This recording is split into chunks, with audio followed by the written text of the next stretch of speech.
사람들이 흔히들 총대를 맨다라는 말을 쓰는데요, 이 말은 좋은 뜻으로 쓰는 말이 아닙니다. 누구나 피하고 싶은 일을 어쩔 수 없어서 누군가 하지 않으면 안 될 때에 사용하는 말이죠. 총대를 매는 사람은 그것 때문에 희생을 당할 수도 있습니다. 모두를 위해서 그런 희생을 치른다 해도 마땅한 보상도 받지 못할 때가 많습니다. 그냥 희생만 당한 채로 소리 없이 묻히기 십상이고요, 아무 일도 없었던 것처럼 잊혀지기도 합니다. 자기가 원한 일도 아니었지만 어쩔 수 없이 소위 총대를 메고 최고 권력자의 잘못을 공개적으로 질책하고 바로 잡을 것을 요구하는 일은 언제나 어려운 일입니다. 절대 권력이 있었던 고대 세계에서는 더 말할 것도 없죠. 누구나 하고 싶지 않습니다. 큰 위협이 따르기 때문이죠. 그런데 하나님을 위하여, 그 공동체의 공익을 위하여 그런 어려운 일을 하고서도 버려진 사람이 있습니다. 왜 그렇게 되었을까요? 말년의 솔로몬 왕은 하나님의 말씀을 여러 가지로 어깁니다. 그의 범죄로 인해서 통일 이스라엘 왕국은 남왕국 유다와 북왕국 이스라엘로 분열되게 됩니다. 말년의 솔로몬 왕은 정략적으로 많은 이웃나라의 공주들과 결혼을 했습니다. 이는 하나님의 율법에 금지된 것입니다. 이 여인들을 통해서 유입된 우상 숭배가 이스라엘 백성들 사이에서도 성행하게 되었습니다. 이 또한 하나님의 말씀에 엄격하게 금지된 일입니다. 뿐만 아닙니다. 솔로몬 왕은 자신의 부와 권력을 유지하기 위해서 백성들에게 과도한 부역을 시켰습니다. 솔로몬의 부와 사치는 최고조에 이르렀지만 백성들의 삶은 점점 피폐해져 갔습니다. 사회적 불의와 불평등도 하나님의 말씀에 철저하게 위배되는 것입니다. 이러한 범죄로 인해 나라가 분열되었을 때 하나님께서 에브라임 지파 사람 여로보암을 택하셔서 북왕국 이스라엘의 왕이 되게 하셨습니다.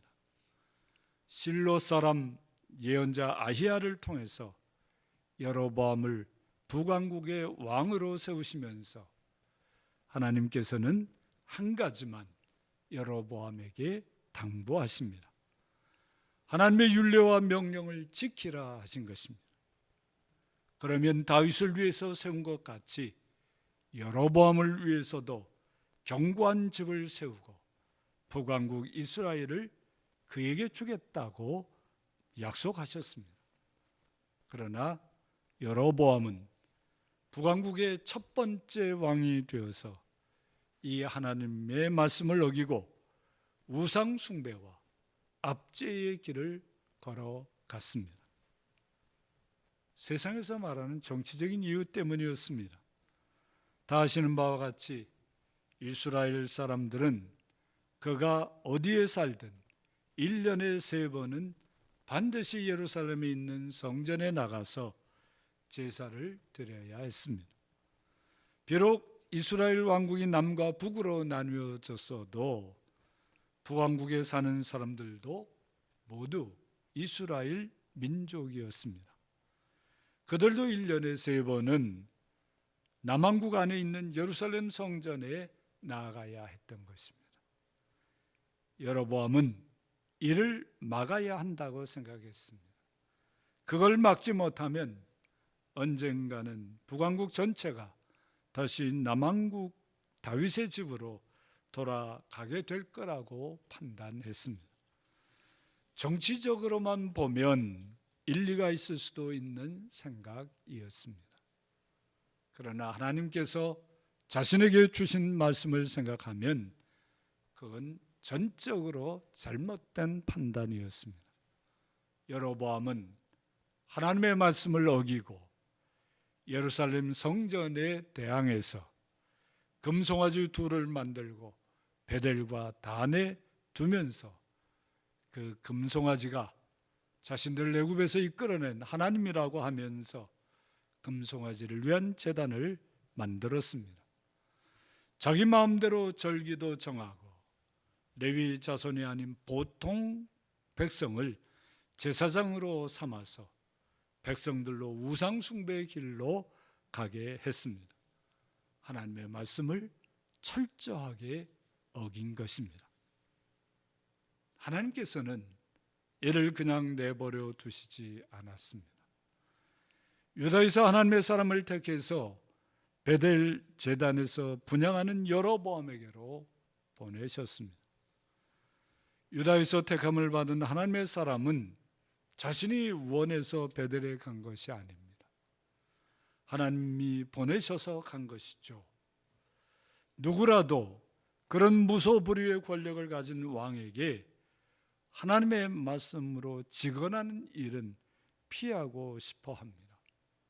왕의 진노를 받아서 죽을 수도 있기 때문입니다.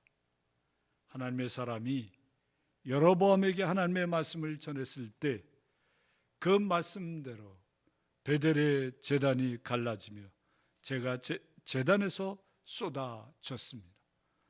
그러자 여로보암 왕은 하나님의 사람을 잡아 죽이려고 했습니다. 그때 하나님의 사람은 하나님의 능력으로 그 위기를 넘기게 되죠. 솔로몬 왕과 여로보암 왕은 하나님의 말씀을 어기었지만 유다에서 온 하나님의 사람은 하나님의 말씀대로 다 하였습니다.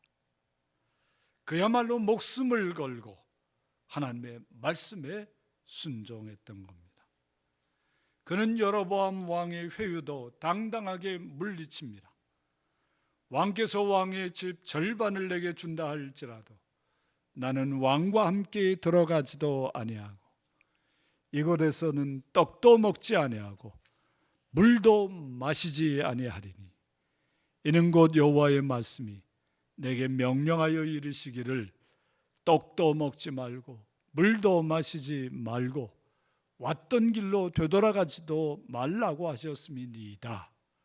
그렇게 왕에게도 당당하게 말하고 되돌아서서 다른 길로 유다로 가게 됐던 것입니다. 칭찬할 만하고 상받을 만한 일이었습니다. 그러나 유다에서 온 이 하나님의 사람의 생애는 비참하게 끝이 납니다. 그는 정말 하나님의 말씀대로 다 하려 했지만 끝내 한 고비를 넘기지 못한 것입니다. 어떻게 하나님의 말씀에 신실했던 이 하나님의 사람이 그리 된 것입니까? 그때 베델에 한 늙은 예언자가 있었습니다. 그가 어떻게 예언자가 되었는지 또 어떤 예언자로 살았는지 그에 대한 확실한 정보가 성경에 기록되어 있지 않습니다. 그러나 말씀에 기록된 그의 언행을 보면 그는 다른 예언자가 아니었던 것으로 짐작할 수 있습니다. 당시에도 오늘날과 마찬가지로 하나님으로부터 부름받은 일이 없으면서도 예언자 행세를 하는 가짜 예언자들이 참 많습니다. 오늘날도 참 많죠. 온갖 귀동냥, 눈동냥으로 겉으로는 예언자들처럼 흉내를 내지만 하나님의 말씀은 그 안에 없고 하나님의 말씀을 전할 용기도 없는 사람이 온갖 인간적인 궤변으로 사람들을 유혹하고 꼬이는 거죠. 오늘날의 점쟁이들처럼 생업을 위해서 예언자처럼 꾸미고 사는 사람이었던 것 같습니다. 이 베들레 늙은 예언자가 유다로부터 온 진짜 하나님의 사람, 그 예언자가 행한 일을 아들들에게서 듣습니다. 무슨 마음이 들었는지 나귀를 타고 하나님의 사람을 쫓아가서 상수리 나무 아래에 앉아 쉬고 있는 유다에서 온 하나님의 사람을 만납니다. 베들레 선지자가 나와 함께 집으로 가서 떡을 잡수시라 이렇게 말합니다. 유다에서 온 하나님의 사람은 전에 여러 번 왕에게 했던 것처럼 이때에도 하나님의 말씀에 따라 단호하게 거절합니다. 그러자 베들레 늙은 예언자가 물러나지 않고 말합니다. 나도 그대와 같은 선지자라. 천사가 여호와의 말씀으로 내게 이르기를 그를 네 집으로 데리고 돌아가서 그에게 떡을 먹이고 물을 마시게 하라 하였느니라. 명백한 거짓말이었습니다. 하나님의 사람을 속이는 말이었죠.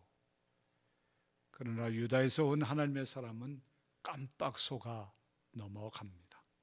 아마도 나도 그대와 같은 선지자라는 말에 마음의 경계를 풀었던 것 같습니다. 마치 오늘날 보이스피싱에 낚이듯이 베델의 늙은 예언자의 거짓말에 이 참된 예언자가 낚이게 된 것입니다. 보이스피싱은 끊임없이 진화하고 있어서요, 조금만 방심해도 낚이기가 딱 좋습니다. 아마 우리 성도님들 중에서도 낚이기 일보 전까지 가보신 분들도 있을 겁니다. 저도 당할 뻔했으니까요.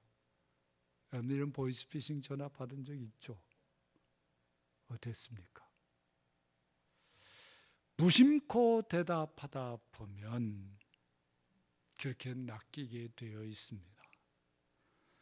유다에서 온 하나님의 사람은 베델의 늙은 예언자가 말했을 때 최소한 진짜 하나님께서 그리 말씀하셨나요? 이렇게 물어는 봤어야죠. 요즘 젊은 친구들이 하는 말로 리얼리?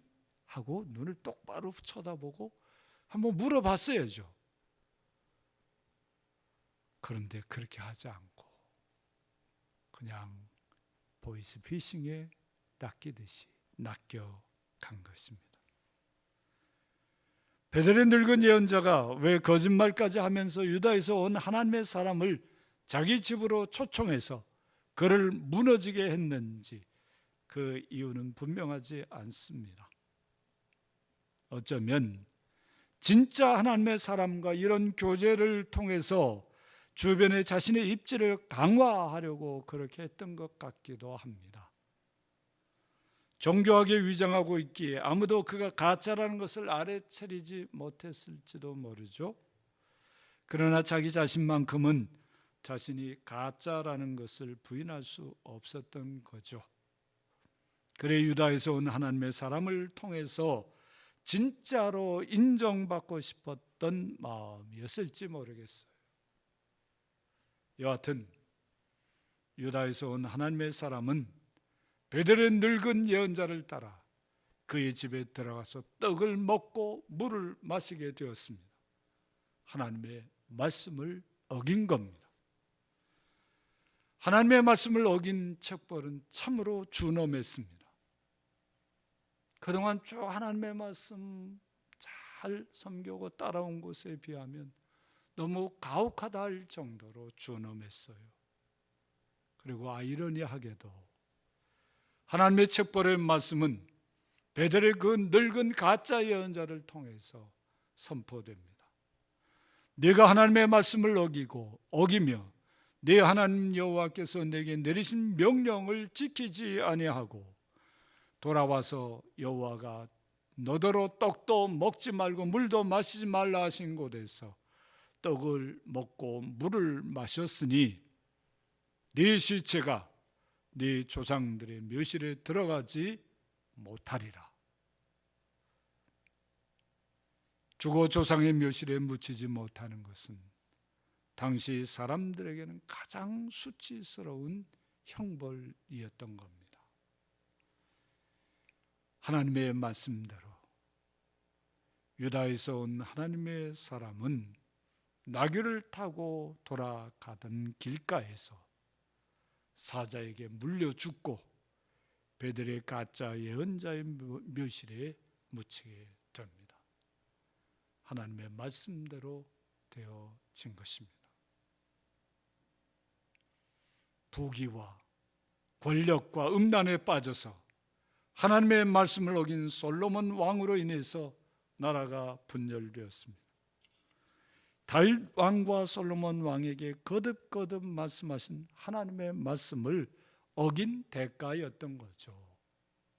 다윗에게도 솔로몬에게도 내가 하나님의 말씀을 어기면 이런 일이 일어난다고 얼마나 자주 경고하셨던 것입니까? 그렇게 나라가 분열되는 와중에서도 하나님은 다윗에게 하신 말씀을 지키시려고 유다 왕국을 존속시키셨고 다윗의 뿌리에서 메시아가 오게 하셨습니다. 이 또한 하나님의 말씀대로 되어진 것입니다. 정권과 권력 때문에 하나님의 말씀을 어긴 여로보암 왕은 그와 그의 집과 그의 나라가 다 처절하게 망하게 되었습니다. 신실하게 하나님의 말씀대로 순종했지만 거짓에 속아 하나님의 말씀을 어긴 유다에서 온 하나님의 사람도 하나님께서 말씀하신 대로 처참한 최후를 맞이했습니다. 여기서 만약에 솔로몬과 여로보암과 유다에서 온 하나님의 사람이 자신들이 하나님의 말씀을 어긴 죄악을 깨닫고 하나님 앞에서 회개했다면 어찌 되었을까요? 다윗은 그 점에서 아주 놀라운 하나님의 용서의 은혜를 보여주는 사람입니다. 다윗이 밧세바의 일로 하나님 앞에 범죄해서 예언자 나단으로부터 하나님의 책망을 듣습니다. 다윗은 철저하게 회개했습니다. 그는 나단을 통해서 임한 하나님의 말씀을 부인하거나 무시하지 않았습니다. 시편 6편 6절에 말하는 대로 밤마다 눈물로 내 침상을 띄우며 내 요를 적시나이다. 눈물로 회개하고 눈물로 기도하였고 회개에 합당한 삶을 산 것입니다. 하나님께서 다윗의 진정한 이 회개를 보시고 그의 죄를 용서하셨지만 그 죄에 대한 책임 또한 물으신 것을 우리 잊어서는 안 될 것입니다. 그리고 그 후에야 책임을 물으신 후에야 다윗에게 새 은혜를 베풀어 주신 것을 주목해 보아야 할 것입니다. 하나님 앞에 진정한 회개만이 하나님의 말씀을 어긴 사람들이 살 수 있는 유일한 길인 것입니다. 다른 길은 없습니다. 사랑하는 성도 여러분, 사순절이 시작되고 있습니다. 그동안 하나님의 말씀을 어기고 산 것을 어찌하겠습니까? 하나님의 말씀을 어기고 산 게 하나도 없는 사람이 얼마나 되겠습니까? 그걸 어찌하시겠습니까? 그걸 그대로 내버려 두면 유다에서 온 이 하나님의 사람처럼 되지 않을 수가 없는 것입니다. 아무리 지금까지 신실하게 살아왔어도 하나님은 그것을 그대로 내버려 두시지 않는 것입니다. 성도 여러분, 여러분들은 다윗의 길을 갈 것입니까? 아니면 유다에서 온 하나님의 사람의 길을 갈 것입니까? 그 차이가 뭡니까? 다 하나님의 말씀을 어겼지만 회개했느냐 안 했느냐 차이죠. 사순절에 우리 주님, 우리 예수님은 자신의 고난으로 우리의 죄악을 감싸시고 품으시려고 이제 다가오고 계십니다. 이제 성도들이 그 주님 앞에서 마땅히 회개하고 그에 따른 행동으로 다가오시는 주님께로 나아가야 할 것입니다. 그때 주님의 새 은혜가 여러분들 속에 가득가득하게 될 줄로 믿습니다. 아멘.